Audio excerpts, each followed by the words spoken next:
Hello. स्वागत है आपका पल्प गर्ल टॉक शो में। आज हमारे साथ हैं एम के गोयल।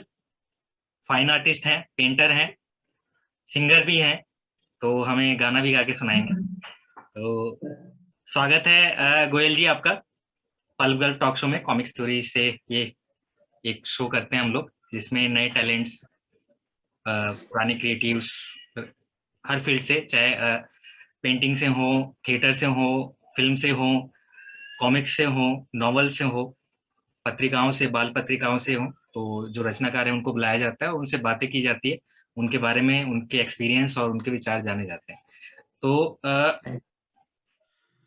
आपके बारे में हमने अ, देखा, एक स्लाइड शो देखा अभी, और उस स्लाइड शो में आपके वर्क्स देखे, और ये सभी प्रोफेशनल वर्क्स थे। तो मैं चाहूंगा कि आप उस प्रोफेशनल फील्ड में आने से पहले के एम के गोयल के बारे में कुछ बताइए। यानी आपकी जर्नी जो है वो कैसे शुरू हुई। जी देखिए, उस टाइम पे एम के गोयल नहीं था। उस टाइम पे नाम था मोनू। जो मेरा रियल नेम है वो मोनू है। तो उस टाइम पे हॉबी थी, एक एक आर्ट की हॉबी थी। पेंटिंग करता रहता था। मैं एक दुकान पे बैठता था, वहां पर पेंटिंग्स वगैरह करता था। फिर धीरे धीरे लोगों से पता लगा इसके बारे में कि भाई फाइन आर्ट भी कोई नाम की चीज होती है। फिर कॉलेज में लिया, एडमिशन लिया, और फिर काम करते गए। फिर धीरे धीरे मोनू से एम के गोयल हो गया। जी। देखिए, शुरुआती दिनों में जो स्कूली पढ़ाई थी वो तो थी। स्कूल में मैं पेंटिंग्स वगैरह करता था, कंपटीशन करता था, जी। है ना। हम्म। कंपटीशन जीत भी जाता था, और अच्छा था। सब कुछ बेहतरीन था, चल रहा था। लेकिन आगे कैसे मुझे पेंटिंग करनी है, क्योंकि जो मेरा एक पॉइंट था वो बस इतना था कि भाई मेरे को पेंटिंग करनी है।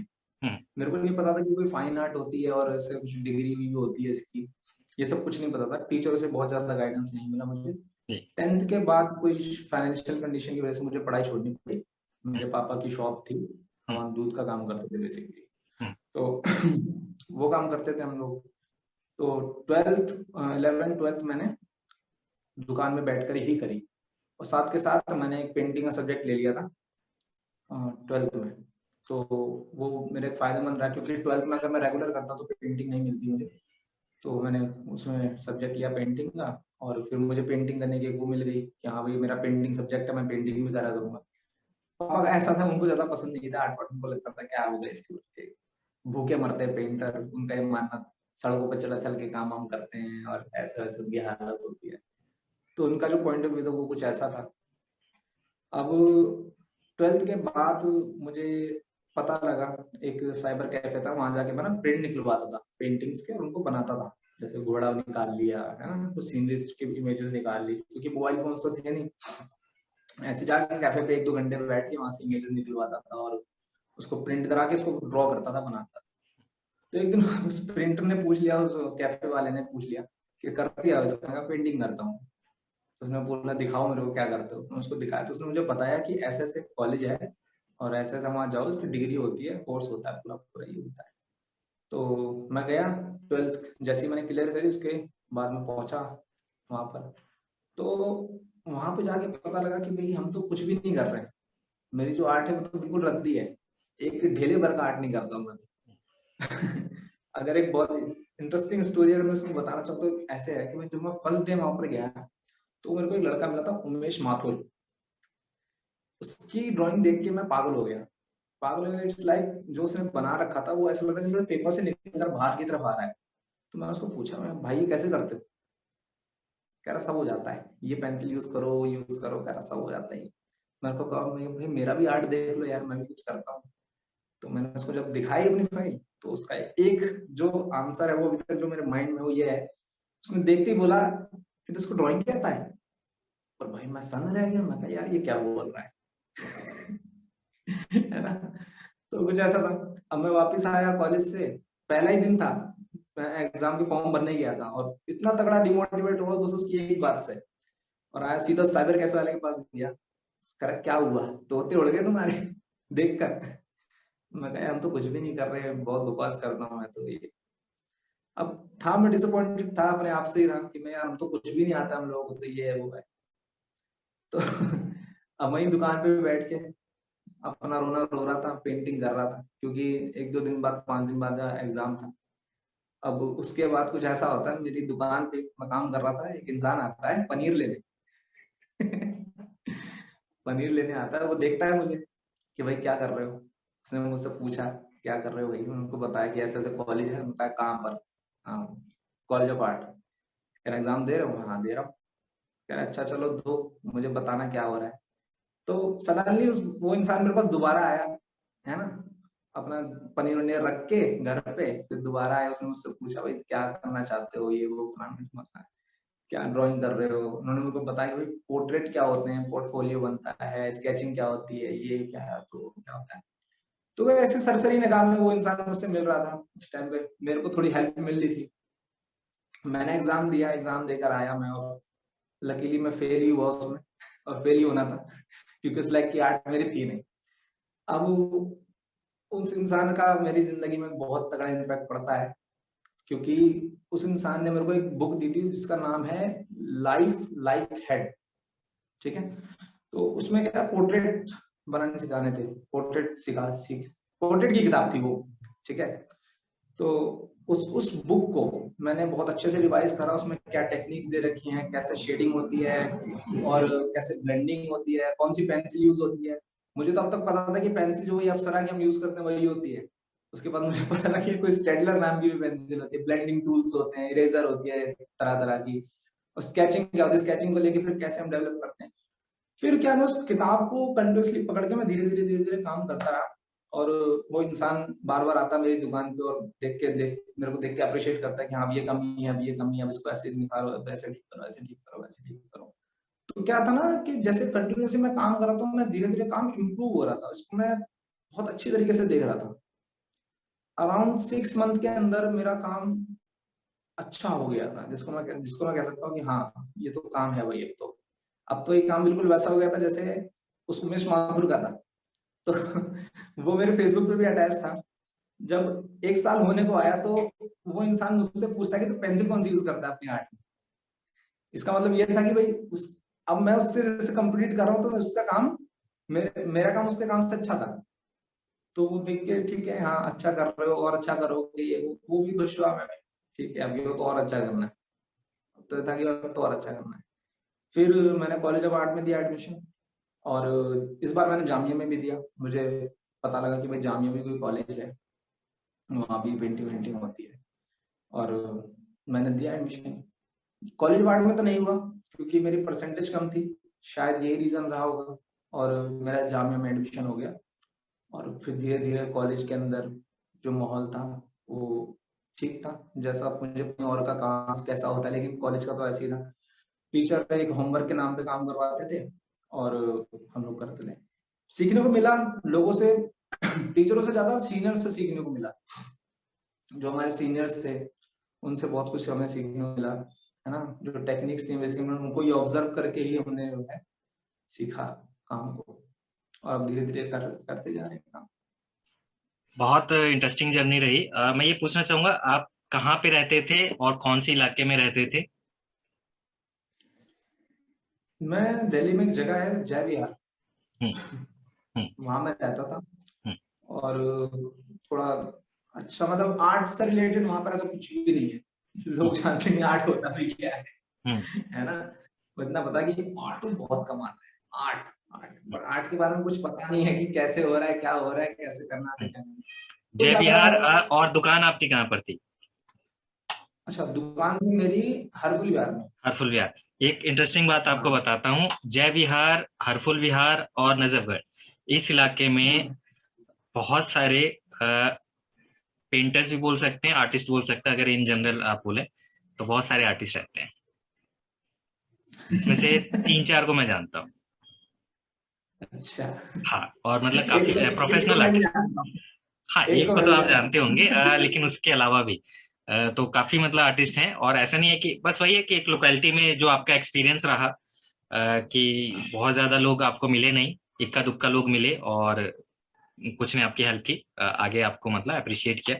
तो इसके बाद में आपका एडमिशन फाइन आर्ट में हो गया, और फिर आपने कैसे स्टार्ट किया, क्या परिवर्तन आए? एक जो पहला फेज आपने बताया कि जब आपका एडमिशन नहीं हुआ था और उसके बाद का, तो बाद में क्या क्या परिवर्तन आपने देखा आपकी सोच में, काम करने के तरीके में, अ, क्या आपने डिफरेंस देखा कि कुछ बदलाव आए, या फिर कि सिर्फ हाथ का काम है, बिना एजुकेशन, इस लाइन में एजुकेशन के भी किया जा सकता है? आपको क्या लगा? देखिए, जब कॉलेज में एडमिशन हुआ तो सबसे पहले जो प्रॉब्लम थी मेरे पास वो थी फाइनेंशियल प्रॉब्लम। हम्म। क्योंकि हम्म।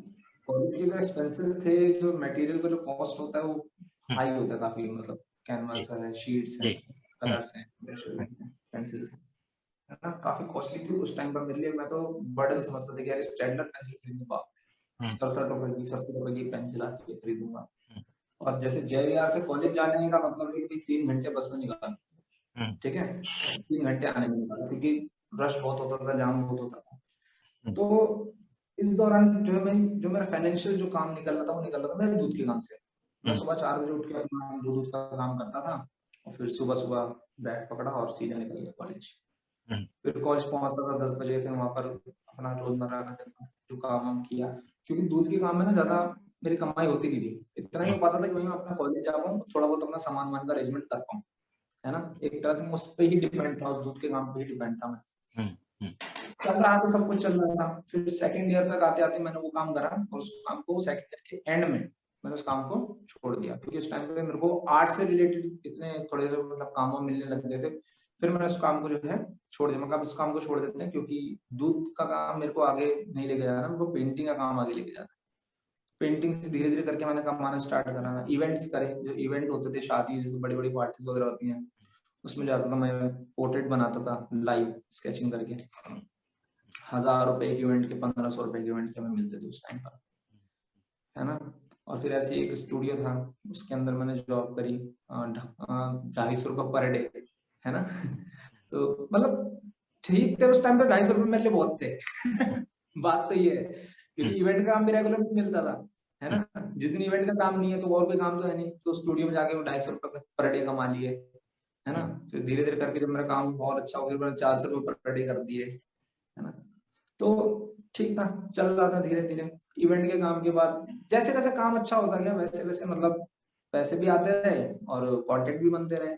जैसे कांटेक्ट बनते रहे, काम मिलता रहता, फिर करते रहते हैं। मोनू जी, थोड़ा सा ये बताइए कि इस फील्ड में आने के बाद, प्रोफेशनली इस फील्ड में आने के बाद और इस फील्ड में आने से पहले, आपकी जो विचारधारा है, सोच है कला को लेके, वो कैसी थी? अच्छा। देखिए, मैंने बताया जैसे कि मैं सिर्फ पेंटिंग करना चाहता था, पेंटिंग से कमाना चाहता था। तो मुझे जो मेरी एक वो थी ना, सोच थी, वो बस इतनी थी कि टीचर बनते हैं, पेंटिंग करके मैं टीचर बन जाऊंगा, हम्म। है कि हम्म। सरकारी स्कूल में, प्राइवेट स्कूल में जॉब लग जाएगी हम्म। और टीचिंग करूंगा। लेकिन जब कॉलेज गया तो फिर पता लगा भाई, आर्टिस्ट नाम की भी एक चीज होती है, आर्टिस्ट, ठीक है। क्या करता है आर्टिस्ट? स्टूडियो में भी काम करता है, पर्सनली अपने लिए भी काम करता है। जैसे जो मेरे काम देख रहे हो, मेरा पर्सनल खुद के लिए मेरा काम है, ठीक है। और फ्रीलांसिंग आर्टिस्ट भी होते हैं, कॉमिक आर्टिस्ट भी होते हैं, और ऐसे ऐसे मतलब बहुत सारी वेरिएशन है आर्टिस्ट की, हर जगह जरूरत पड़ती है, ठीक है। एक तो ये सोच में बदलाव आया, प्लस एक जो सोच में बदलाव आया वो आया एक स्पिरिचुअल, ठीक है। कि मतलब क्या है आर्ट, क्या है ध्यान है आर्ट। अब एक टाइम तो बस मैं बना लेता था, हाँ ठीक है, ड्रॉ कर दिया। आज जो मेरे लिए आर्ट है वो एक तरह से किसी भगवान से कम नहीं है। मतलब कि मैं आर्ट जब करता हूँ ऐसा लगता है मैं योग कर रहा हूँ, मैं ध्यान कर रहा हूँ। ये सबसे बड़ा पॉइंट है मेरी जिंदगी में, आज तक मैं अप्लाई करता हूँ कि भाई जब मैं पेंटिंग कर रहा हूँ तो मैं एक अलग ही दुनिया में होता हूँ। और सीरियसली कहने वाली बात नहीं है, जेन्युइनली फैक्ट है मेरे लिए, मेरी सोल जानती है इस बात को कि मैं उस टाइम पे क्या फील कर रहा होता हूँ। मैं नाचने भी लग जाता हूँ, कभी पेंटिंग करते करते नाचने लग जाता हूँ, कभी कोई पेंटिंग करते करते मैं रोने भी लग जाता हूँ। एक दो बार ऐसा मैं पेंटिंग करते करते रोने लगता हूँ, क्या माइंड में से थॉट्स आने लग जाते। तो ये पेंटिंग है, ये बेसिकली डेथ के ऊपर मैंने पेंटिंग बनाई है। और इस पेंटिंग के साथ एक्सपीरियंस हुआ है मेरा कि जब मैं उस पेंटिंग को बना रहा तो मैं सडनली सोचते सोचते ना आंसू से निकलने लग गए थे। तो इतना प्रभाव पड़ा। मेरे पास वर्ड नहीं है उस चीज को डिफाइन करने के लिए, लेकिन जो फीलिंग है मैं उसको बता सकता हूँ कि भाई एक टाइम तो जो मैं सोच रहा था कि हाँ मैं पैसे कमा लूंगा आर्ट से, ये करके वो करके टीचर बन जाऊंगा, लेकिन आज जो सोच थोड़ी अलग हो चुकी है। बट अगर हम आधुनिक दुनिया में अगर जिए तो कमाना जरूरी है, वो तो है ही। तो उसको साइड में रखता हूँ, वो काम मैं अपना अलग करता रहता हूँ। जो मैं खुद की जो पेंटिंग्स है वो मैं अलग बनाता रहता हूँ, उसको कमाई से बिल्कुल दूर रखता हूँ। जी जी जी। तो आपने बात की कि जो विचार हैं आपके बदले हैं, डेथ की बात की आपने पीछे जो पेंटिंग है, और अभी जो समय चल रहा है, कोरोना का समय चल रहा है, डेथ जो है बहुत कॉमन हो गया है। लोग भयभीत हैं, डरे हुए हैं, डिप्रेस्ड हैं, आशावान भी हैं। तो हम्म। आप किस तरीके से जो कोरोना ये महामारी है, इसको इस पे कैसे आप सोचते हैं? आपकी सोच क्या है इस महामारी के ऊपर? मेरी सोच, सोच मैं क्या बोलूं, मैं तो खुद ही डरा हूं। खुद ही घर में पैक हो रखा हूँ यहाँ पर। बट जो सोच है वो यही है कि भाई हम लोग कितना फंसे रहते हैं आधुनिक दुनिया में। हाय पैसा, हाय पैसा, पैसा कमाना है, ये करना है, वो करना है। बट अभी जो टाइम चल रहा है तो सब घर में रहे तो बेहतर है। जीवन इंपॉर्टेंट है। जब मौत सामने खड़ी होती है ना तो पता लगता है कि जीवन कितना इंपॉर्टेंट था। एक एक सेकंड फिर जरूरी पड़ जाता है कि हाँ एक सेकंड मिले तो ये काम इतना सा कर लूं, वो कर लूं, मैं ये कर लूं, एक मिनट मिले तो मैं ये कर लूं। तो जीवन और मौत के बीच में जो चीजें हैं वो यही है कि भाई कुछ पता नहीं कि कब मरना हम्म, है। अभी जो टाइम चल रहा है वो तो खराब चल ही रहा है। तो जी सब घर में रहें, सेफ रहें, सुरक्षित रहें, यही है मेरी जो कामना है फिलहाल तो। जी।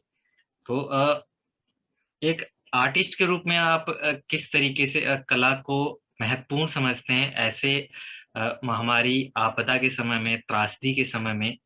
जो कला है, पेंटिंग है, आप उसको किस रूप में देखते हैं? यार ऐसे सवाल ना पूछो मेरे।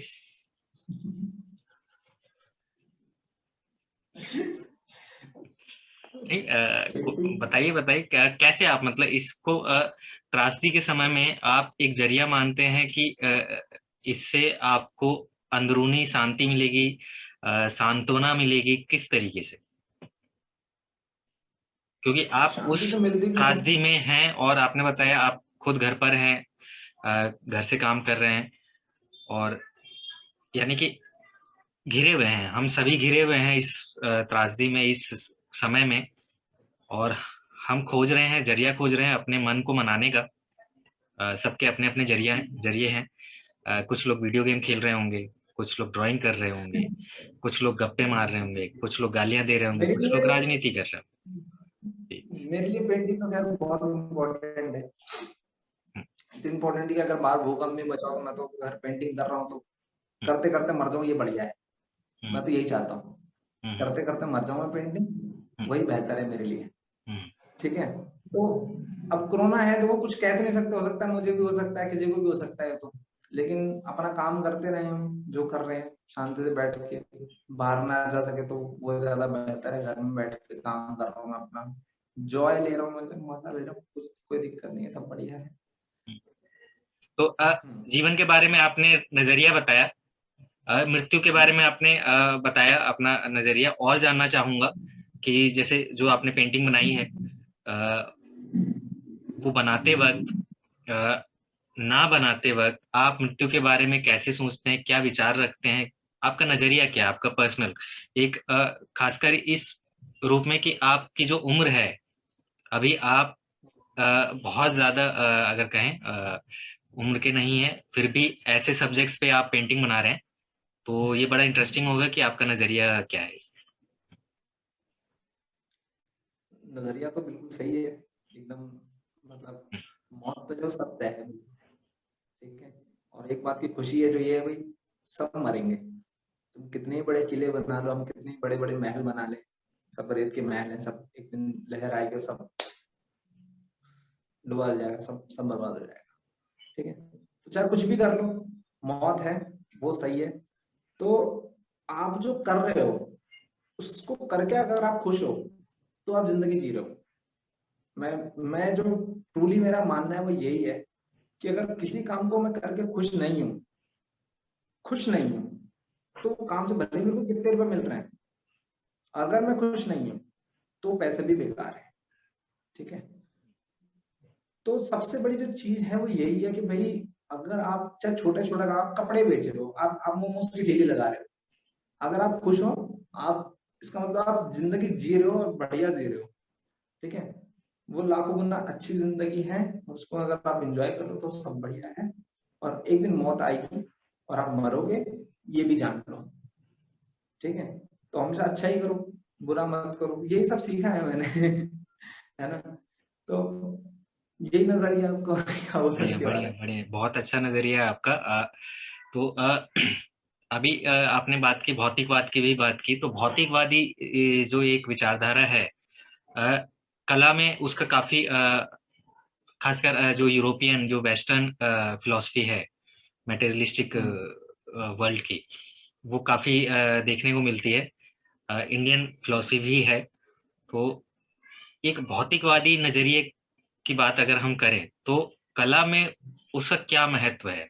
क्योंकि सिर्फ पेंटिंग बनाते रहना एक हम्म। ध्येय हो सकता है, एक इच्छा हो सकती है, लेकिन भौतिक जरूरतें पूरी करना, अ, भौतिक आकांक्षाओं को पूरी करना, अपना एक भविष्य करियर, फाइनेंशियल वित्तीय जरूरतों को पूरा करना, ये सब काफी संघर्षपूर्ण देखा गया है। तो आपका क्या नजरिया है इस पर? और आपने इस चीज को महसूस किया, झेला, जो एक भौतिकवादी जो एक दबाव है दुनिया का कला को लेके? बहुत बहुत झेला। अब दुकान पे जाऊंगा और उसको बोलूंगा यार कलर दे दो, पेंटिंग करनी है। तो नहीं देगा ना, उसके लिए पैसे देने पड़ेंगे उसको। और फिर क्वालिटी वाले कलर तो और महंगे आते हैं, है ना। कमाना जरूरी है। भौतिकवाद में अगर मैं पेंटिंग्स को, अगर कला को मैं उसमें से देखूं तो देखो, वो जरूरी है कि भाई कमाना इम्पोर्टेंट है, पैसा आना इम्पोर्टेंट है। तो ये चीज जरूरी है। और जैसे जैसे मैं देख पा रहा हूँ कि भाई आर्ट गैलरीज में कैसे काम हो रहे हैं, है ना, कैसे कैसे एक एक इंसान के द्वारा कैसे आर्टिस्टों का शोषण होता है, मैं उसको भी देखता हूँ। इनफैक्ट मेरे साथ खुद भी हुआ है। है ना। तो बट सही है, देखो कुछ गलत नहीं है, जो वो कर रहे हैं वो उनके पॉइंट ऑफ व्यू से सही है। वो हमारी चॉइस होती है कि भाई हम उसके अंदर हम कितना जाना चाहते हैं, हम कितना मटेरियलिस्टिक दुनिया में जीना चाहते हैं, या फिर हम कितना बैलेंस करना चाहते हैं। जैसे मैंने बताया कि देखो जो ये पीछे पेंटिंग है, ये मेरी खुद की क्रिएशन है, ये मैंने बेचने के लिए बनाई ही नहीं, है ना। बस मैंने बनाई है, अपने आप को एक्सप्रेस करने की कोशिश करी है। मैं कमर्शियल पेंटिंग भी बनाता हूँ, कमर्शियल पेंटिंग भी बनाता हूँ। वो उस नजरिए से होती है कि भाई उसको कोई इंसान खरीदेगा, है ना, घोड़ा बना लिया या कुछ बुद्धा बुद्धा पे कोई सीरीज बना ली, है ना, कुछ कॉमन सब्जेक्ट्स पकड़ लिए, उन पे काम कर लिया, लैंडस्केप बना दिया, गैलरीज के लिए काम कर लिया, है ना। तो वो काम अलग है मेरा, और ये काम मेरा अलग है। तो दोनों को बैलेंस करके चलता हूँ मैं। जी। बहुत बढ़िया बहुत बढ़िया। एक इसमें मुझे विचार आया, जब आप बात कर रहे थे, आप पेंटिंग बनाते हैं, आप या कोई भी पेंटर, कोई भी रचनाकार, उसमें एक उसका जी। विचारधारा अगर कहें गैर भौतिकवादी यानी कि नॉन मेटेरियलिस्टिक कह सकते हैं, स्पिरिचुअल एक अगर अ, उसका नजरिया है, उसके बाद वो जब पेंटिंग बन जाती है, जैसे आपने पीछे एक जो पेंटिंग बनाई, अ, अक्सर हमको, अभी आपने एक और मेंशन किया बुद्धा की, कि बुद्धा की सीरीज है कमर्शियल पेंटिंग्स में काउंट होती हाँ हाँ। है ना। तो ये जो चीज है कि जो स्पिरिचुअल चीजें हैं, सब्जेक्ट्स हैं, वो बनाए जाते हैं, और फिर उन कलात्मक वस्तुओं को, उस पेंटिंग को, उस आइडिया को, उस विचार को, उस भाव को एक मार्केट में रख दिया जाता है, या वो जो एक भौतिकवादी मार्केट है वो अपने उंगलियों पर नचाता है उसको, उसकी कीमत तय करता है, उसकी महत्ता तय करता है कि वो कितना महत्वपूर्ण है, उसकी उपयोगिता कहाँ है। तो वो जो एक आध्यात्मिक पक्ष है वो जो एक प्रोसेस है उसको बनाने का, वो आध्यात्मिक रहा, लेकिन उसकी उपयोगिता, पर्पस, वो चेंज हो जाती है। तो इस बारे में आपका क्या एक्सपीरियंस रहा कि आपकी जब कोई रचना ऐसा जो आपने एक आध्यात्मिक पहलू से बनाई और जब आपने उसको बिकते देखा तो कभी आपको खटका कि ये क्या हो रहा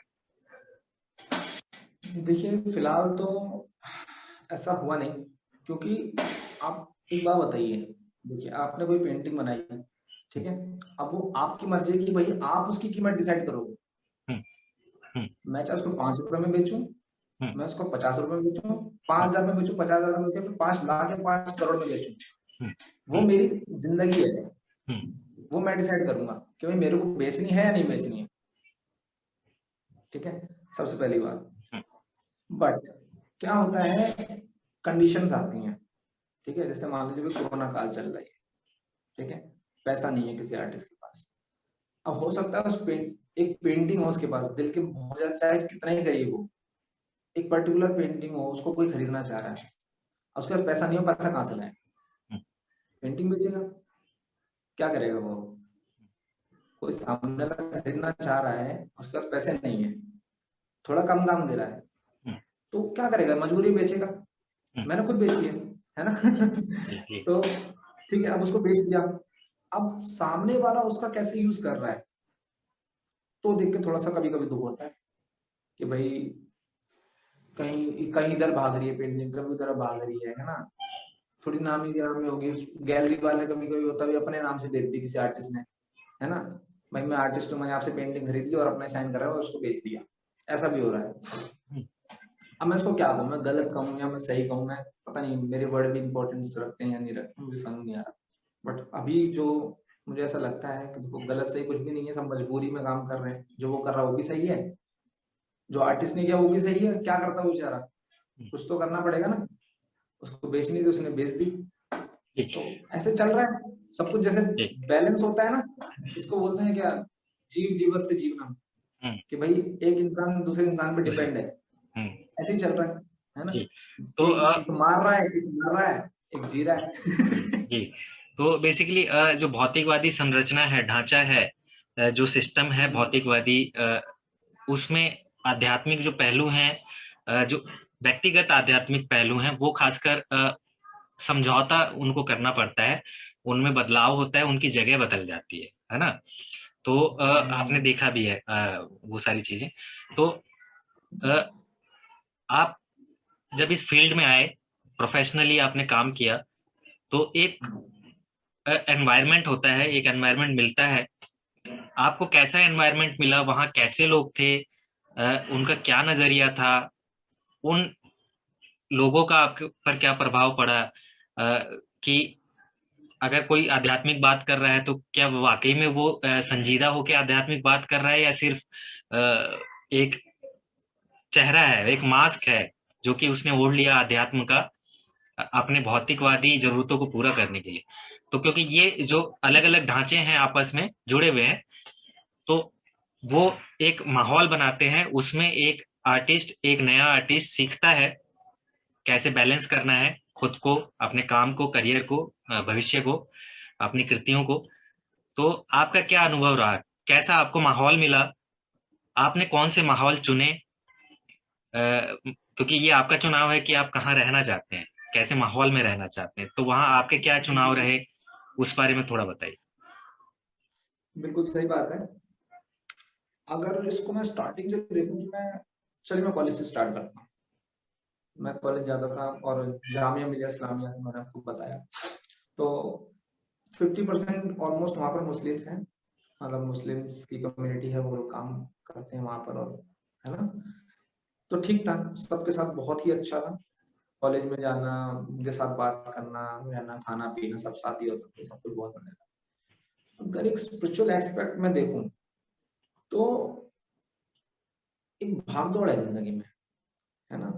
एक भाग दौड़ है, बहुत तगड़ी रेस लगी पड़ी है। मैं कोर्स पढ़ता था एपीजे अब्दुल कलाम जी के और बहुत सारे लोगों के भाई। तो कोर्स सब में इतना लिखा है भाई, कुछ बनो, महान कार्य करो, ये करो वो करो, है ना? ये सब चल रहा था। तो एक टाइम ऐसा आया कि मेरे फादर की डेथ हो गई। डेथ होने के बाद मुझे ऐसा पता लगा, मैं कहा यार कर लोगे मान कार्य करके, कितना मान बनना है, बनना है, मोदी बनना है, कितने भी बन जाओगे एक दिन मरोगे। तो जब मैं पॉइंट सोच भी लेता हूँ ना कि भाई एक दिन मरना है, तो उस टाइम पे मेरे को वो जरूरी काम याद आ जाते हैं जो मेरे को अभी करने चाहिए थे। तो मालूम मैं सोच रहा हूँ कि भाई मेरे को ये काम करना है, अब मैं सोच रहा हूँ, अभी मैं सोच रहा हूँ मैं कल मरने वाला हूँ, तो मैं आज से उस काम को करना स्टार्ट कर दूंगा। ये है। फिर क्या हुआ, मैंने योगा करना स्टार्ट करा, मेरे को बड़ा अच्छा लगता है जैसे खाली मैदान में जाके आराम से शांति से बैठना है ना, लहराते हुए पेड़ को देखना, हवा को महसूस करना, ये सब चीजें मुझ में ना स्टार्टिंग से थी। जब मैं दूध का काम करता था ना, सब शुरू से स्टार्टिंग से ही था, क्योंकि मैं सुबह 4 बजे उठता था, मैंने आपको बताया। और आज भी मेरे साथ कंडीशन ऐसी है कि अगर रात में 2 बजे 3 बजे भी सोऊं तो 5 घंटे में मेरी नींद पूरी हो जाती है। 8 बजे मैं नॉर्मली उठ जाता हूँ। अब तो नहीं मैं ज्यादा भागना वागना हो पा रहा है और सुबह घूमना हो पा रहा है, लेकिन उस टाइम पे मेरा था सुबह जाना, तो दूध दूध का काम करता था। जब काम खत्म हो जाता था 6-7 बजे, मैं दूध बांट दिया तो मैं जाके खेत था वहां पर, उस खेत में आराम से चुपचाप बैठा था, क्योंकि शरीर थक जाता था। उस टाइम पे उसमें आराम से बैठता था, उस हवा को महसूस करता था ना। ये सब चीजें स्टार्टिंग से थी मेरे अंदर, लेकिन जब मैं पेंटिंग करने लगा, फिर जब मैं स्पिरिचुअलिटी के अंदर थोड़ा सा जानने लगा ना, मौत को पढ़ने लगा, डेथ को पढ़ने लगा, क्या होता है भाई, कैसे होता है, क्या क्या चीजें होती हैं, तब मैं समझा कि स्पिरिचुअलिटी नाम की भी एक चीज होती है। उससे पहले मुझे वर्ड भी नहीं पता था कि ये हवा क्यों अच्छी लग रही है, मिट्टी खुशबू क्यों अच्छी लग रही है ना। ये बातें थी। अब धीरे धीरे करके वो चीज माइंड में डेवलप होती गई, बॉडी में भी उस चीज का मैं परिवर्तन देखता रहा धीरे धीरे। योगा से कितना इम्पैक्ट पड़ता है हमारी बॉडी पे, हमारे माइंड पे, हमारे काम पे क्या इम्पैक्ट पड़ता है, ये इम्पोर्टेंट था। जी जी। जी। तो एक बैलेंस आपने क्रिएट किया, उस माहौल में आपने बैलेंस एक क्रिएट करने की कोशिश की। आसपास जो आपका माहौल था, जो एनवायरनमेंट आपको दूसरों से मिला उस फील्ड में, जैसे सपोज गैलरी हो गया, कॉलेज हो गया, तो वहाँ और जो लोग थे उनकी क्या विचारधाराएं थी, उनका आपके ऊपर क्या प्रभाव पड़ा? सबसे पहले तो मेरे को ऐसा लगता है कि आसपास का माहौल का प्रभाव पड़ता है, लेकिन अगर आपके अंदर खुद भी अपने अंदर कुछ वो है ना कि भाई कुछ करना है, कुछ आगे बढ़ना है जिंदगी में कुछ करना है, आर्ट से रिलेटेड करना है या कुछ भी आपको करना है, जो भी आप काम करते हो उसमें परफेक्शन की हद तक जाना है, तो आप खुद भी स्टेप्स लेते हो। जो फेलियर है उनसे भी सीखते हो, जो सक्सेसफुल हैं या हो रहे हैं उनसे भी सीखते हो। तो मैं दोनों से सीखता था। इनफैक्ट अगर मैं आपको बताऊं तो मैं आर्ट फील्ड में, आर्ट गैलरी के अंदर मुझे ऐसे भी शख्स मिले जो कहते थे बकवास आर्ट बट कुछ नहीं होता, ये सब बेकार है, कुछ नहीं कर पाओगे। है ना। तो ऐसे ही बातें सुनने को मिली और घबरा जाता था, क्या करूं मैं, है ना। भाई आर्ट से ही कमाना था मैं तो, और कोई सोच तो था नहीं हमारे पास। कोई मन घबराता था यार अब क्या करेंगे, लेकिन एक बात पता थी कि भाई करोगे तो होगा, है ना। कॉलेज की अगर मैं बात करूं तो कॉलेज में ऐसे स्कूल्स में जाते हैं, टीचर ने काम दिया, लो जी सर काम हो गया आपका, लो बेटा मार्क्स मिल गए A+B+, जो भी था आपका, ठीक है। ये था कॉलेज के अंदर, और मुझे इतना पता था कि इससे काम नहीं चलने वाला, ये बहुत अच्छे से पता लग चुका था। क्योंकि एक हमारे सीनियर थे, उनका मैं नाम बताना चाहूंगा, मिस्टर सूरज शुक्ला। जब मैं फर्स्ट ईयर में था, वो अपने मास्टर्स फाइनल ईयर में थे। उनका मेरी जिंदगी पे बहुत गहरा प्रभाव पड़ा है आर्ट लाइन में, है ना। क्योंकि उनका जो काम था वो एक्स्ट्रॉर्डिनरी था। कॉलेज में उससे उनका उससे बेहतर बनने का काम देखा ही नहीं किसी का। मुझे रियलिस्टिक काम पसंद था, है ना। क्योंकि उस टाइम में फर्स्ट ईयर में था, ज्यादा सोच थी नहीं एब्स्ट्रैक्शन की और क्या होता है कैसे होता है, लेकिन रियलिस्टिक मैं भी जानता था और रियलिस्टिक बहुत अच्छा लगा। तो उनका प्रभाव पड़ा मुझ पर, बहुत गहरा प्रभाव पड़ा, है ना। वो बताते थे कि भाई बहुत सारे आते हैं और यहाँ से आके चले जाते हैं, कोई बहुत ज्यादा कुछ कर नहीं पाता है, ठीक है। तो अपनी जिम्मेदारी लो, क्या करना है वो खुद सोचो। और मैं जो अपना टाइम निकालता था कॉलेज का जो काम होता था उसको करने के बाद मैं उनके पास बैठ के निकालता था, उनको ऑब्जर्व करता था कैसे काम करते हैं वो, क्या उनकी विचारधारा है, जो थोड़ा बहुत मैं समझ पाया 1 साल के अंतराल में, वो समझा। फिर अब धीरे धीरे कहानी चलती रही है, चल रही है, अभी भी चल रही है, सब ठीक है फिलहाल तो। जी। जी। तो आपका जो रुझान है पेंटिंग में रहा, अ, और किसी फील्ड में आपका रुझान रहा, और कोई कला? देखिए मैं तो मानता हूँ कला तो सब कलाकार ही हैं। जो अपनी लाइफ में खुश होकर काम कर रहा है वो कलाकार है। ठीक है। कोई साइकिल अगर चला रहा है और इस तरीके से चला रहा है कि भाई उसको मजा भी आ रहा है, तरीका है। एक हर चीज सब तो आर्ट ही है ना। मैं तो सब कुछ आर्ट मानता हूँ। आप किसी प्रॉब्लम में फंसे हुए हो, आप उसको एक खेल की तरह लो, एक प्ले करो उसके अंदर, उस प्रॉब्लम से बाहर आ जाओ, वो आर्ट है। आपकी जो सोच है, जो विचारधारा है, सही दिशा में गलत दिशा में, वो भी एक आर्ट है। सब कुछ आर्ट है। जी। तो मैं तो सब कुछ ही करता हूँ, ऑब्जर्व करता हूँ। वो ऑब्जर्व करना भी एक आर्ट है जी। कि आप किसी चीज को देख रहे हो, देख के क्या समझ पा रहे हो, है ना। उस चीज को आप कैसे देख रहे हो, कुछ सुन रहे हो तो उसको आप किस नजरिए से सुन सुन रहे हो, क्या सोच रहे हो। ये सब कुछ आर्ट है, सब कुछ आर्ट है। जी। कुछ भी जी। अलग नहीं है। जी। तो जैसा कि हमने अपने दर्शकों से बताया था कि आप गीत भी गाते हैं, कविता भी लिखते हैं, तो कुछ सुनाइए। मैं गाना अगर, सुनाऊं? हाँ, अगर कुछ याद हो आपका कविता। अच्छा चलो, एक मोटिवेशनल सॉन्ग याद आया मुझको। हम्म। उसको तो मैं सुनता था, और ये इकबाल मूवी है। हम्म। इकबाल मूवी है, उसमें वो लड़का जो होता है गूंगा और बहरा होता है। हाँ, गूंगा बहरा होता है, वो क्रिकेट खेलता है। उसका एक बहुत अच्छा गाना है, मैं सुनाता हूँ। तेरी वो रफ्तार हो, रोके से भी तू ना रुके, हासिल कर ऐसा शिखर, पर्वत की भी नजरें उठे, आशाएं खिले दिल की, उम्मीदें हंसे दिल की, अब मुश्किल नहीं कुछ भी, नहीं कुछ भी। Thank you. बहुत बढ़िया, बहुत बढ़िया। जी जी जी, आपकी आवाज बहुत अच्छी है। तो अ, एक पेंटिंग में, पेंटिंग के फील्ड में कह सकते हैं हम, फाइन आर्ट के फील्ड में आप काम कर रहे हैं। आपने एक और काम किया था, पेंटिंग का ही काम किया था, लेकिन एक थोड़ा सा अगर कहें, हल्का फुल्का हट के अगर कहें, है वो भी रचनात्मक क्षेत्र ही है। कॉमिक्स में आपने काम किया था, कॉमिक्स थ्योरी के लीजेंड कैलेंडर में, अगर आपको याद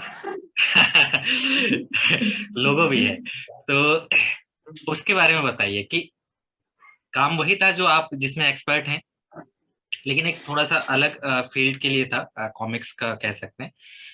तो वो एक्सपीरियंस कैसा रहा? आपने पेंटिंग्स बनाई थी, जो लीजेंड्स, कॉमिक्स के, उपन्यास के, चिल्ड्रन बुक्स के जो लीजेंड्स क्रिएटर्स हैं, उनकी पेंटिंग्स बनाई थी। वो कैलेंडर में आया था, 2019 का कैलेंडर था, जो कॉमिक्स थ्योरी से निकला था। तो उसका एक्सपीरियंस कैसा रहा आपका? हम्म। बहुत अच्छा लगा था। हम्म। और इतना अच्छा लगा था कि शायद ये मेरा पहला ऐसा काम था जिसको मतलब होता है ना कि भाई हम सामने से हमारा नाम आ रहा है किसी हम्म। चीज में। क्योंकि देखो हमने काम कॉपी करे, मैंने आपको बताया भी, हमारे काम पे कोई और सिग्नेचर कर देता हम्म। है ना। हम्म। लेकिन जब सामने से हमें अप्रोच मिलता है, हमारा, हम अपना नाम देखते कहीं, कहीं भी हम अपना नाम देखते हैं कि भाई हाँ हमने काम किया और हमारा नाम हमें मिल रहा है, तो वो बहुत अच्छा लगता है। जी जी तो जो एक्सपीरियंस था वो गजब था। जी जी जी। है ना। फर्स्ट पब्लिश्ड अगर बोले, मेरे ख्याल से वो फर्स्ट पब्लिश वर्क हुआ, हाँ है ना आपका? हाँ, वो एक फर्स्ट तरीके से पब्लिश फर्स्ट वर्क है। Publish work. अभी आप यंग हैं, नए कलाकार हैं, तो जी। एक नए कलाकार के रूप में आपकी क्या आकांक्षाएं हैं? आप भविष्य में अपने आप को कैसे देखना चाहते हैं? क्या अचीव करना चाहते हैं? क्या विजन है आप करना? एक होता है ना कि कुछ करना है, तो क्या है वो? हम्म। देखिए, अगर मैं अभी की बात करूं, और मेरे माइंड में एक बहुत अच्छी तरह से चीज सेट है कि भाई एक दिन मरना है। हम्म। ठीक है। हम्म। तो बहुत सोच समझ के, क्योंकि मेरा डिसीजन है, बहुत सोच समझ के मैंने शायद उसको अपनी डायरी में भी नोट कर रखा है कि ज्यादा कुछ नहीं, मैं एटलीस्ट इतना करना चाहता हूँ कि भाई मैं एक फाउंडेशन या फिर एक कंपनी खोलना चाहता हूँ। ठीक है। खोलना चाहता हूँ कि मैंने खोल भी रखी है, अभी उस पर काम मैं कर ही रहा हूँ। और उसको मैं इतने बड़े लेवल पे करना चाहता हूँ कि भाई उसके अंदर मैं बहुत सारे आर्टिस्ट हों, एक फाउंडेशन हो, मेरा नाम नहीं है उसमें, भाई एक फाउंडेशन हो, आर्टिस्टों की गैदरिंग हो वहां पर, और हम लोग जो है आर्ट का काम करें और उसको सेल आउट भी करें। ठीक है, आप जो आर्टिस्ट वहां पर आएंगे, जैसे मुझे पता है कि जो जब काम सीख रहा था ना, तो सीखना, पेंटिंग सीखना और उस काम को फिर मार्केट में कैसे लेके जाना और कैसे उससे काम से कमाई करनी है, ये दोनों अलग अलग बातें हैं। अब मैं ऐसे बताऊं कि भाई मैं दूध का काम करता था, मेरे को बिल्कुल पसंद नहीं था, लेकिन मैं उस टाइम पे कर रहा था क्योंकि कोई पैसा तो कमाना था उस टाइम पर। ये तो मैं आज बड़ी बड़ी बातें बोल रहा हूँ कि हाँ भाई, इस काम से खुशी, जो काम से खुशी मिले वही करो, लेकिन सिचुएशन सिचुएशन की बातें होती हैं है ना। तो कुछ ऐसा करना चाहता हूँ कि भाई वो आर्टिस्ट आए, वो लोग काम भी सीखें और पैसा भी कमाएं, कुछ ऐसा करना चाहता हूँ। और आर्ट के सिर्फ पेंटिंग ही नहीं, आर्ट के सारी विधाओं के काम जितने भी होते हैं, सिंगिंग हो गया, डांसिंग हो गया, और मूर्ति कला हो गई, है ना, और इंस्टॉलेशन हो गया, जो कुछ भी हो सकता है आर्ट की फील्ड में, वो सब कुछ हो। अलग अलग स्पेशलिस्ट होंगे वहां पर जो सिखाएंगे और जो सीखेंगे, है ना, सब कुछ। जैसे पेंटिंग अगर मैं अच्छी कर पाता हूँ तो मैं पेंटिंग सिखाया करूंगा, कोई और दोस्त है भाई है हमारा जो स्कल्पचर करता है, वो स्कल्पचर सिखाया करेगा। तो कुछ ऐसा सोचा है मैंने अभी। पेंटिंग के क्षेत्र में मैं पूछना चाहूंगा कि आप पेंटिंग में क्या करना चाहते हैं? आप आपके जो एक चित्रकार, जो आपका जो पक्ष है एक, कि मैं चित्रकार हूँ, मैं कलात्मक रूप से क्या करना चाहता हूँ, आप क्या भविष्य में मतलब एक कहें कला के क्षेत्र में क्या आप देखिए, सोचते हैं क्या करें? अभी जो अभी जो मेरा जो बहुत ही सिंसियरली होकर, बहुत डेडिकेशन के साथ जो मैं प्रोजेक्ट मैंने पकड़ा है, जो जिस कॉन्सेप्ट पर मैं काम कर रहा हूँ, वो है कि भाई समय और वातावरण के हिसाब से हमारी जो बॉडी में जो चेंजेस आते हैं उसके ऊपर। हम्म, क्योंकि देखिए, जैसी हम चीजें सोचते हैं, है ना, वो सोच हमारे माइंड में कैसे आती है, हम्म, वो सोच आती है हमारी बॉडी में जो 5 सेंसेस होते हैं, हम्म, आंख, नाक, कान, हम्म, त्वचा और जीभ। हम्म, ठीक है, इनके साथ में जो भी हमारी कनेक्टिविटी होती है, हम कैसा खाना खा रहे हैं, हम कैसी बातों को सुनते हैं, है ना, कैसी चीजों के स्पर्श में रहते हैं हम, है ना, कैसी एयर को फील करते हैं, जो भी समावेश बनता है, उससे हमारा माइंड डेवलप होता है। जैसा हमारा माइंड डेवलप होता है, वो चीज हमारी बॉडी में भी कहीं ना कहीं दिखती है। ठीक है, तो ये कॉन्सेप्ट है, इसके ऊपर भी ये पेंटिंग ही इस कॉन्सेप्ट के ऊपर ही बनी है। और शायद 2 पेंटिंग मेरी रेडी हो चुकी है इस कॉन्सेप्ट के ऊपर। मैं भी जो है इस कॉन्सेप्ट को और आगे ले जाके इस पे कई सारे पेंटिंग्स बना रहा हूँ, और उसका एक एग्जीबिशन करूंगा जल्दी ही। ठीक है, तो इन सब चीजों पे भी चल रहा है।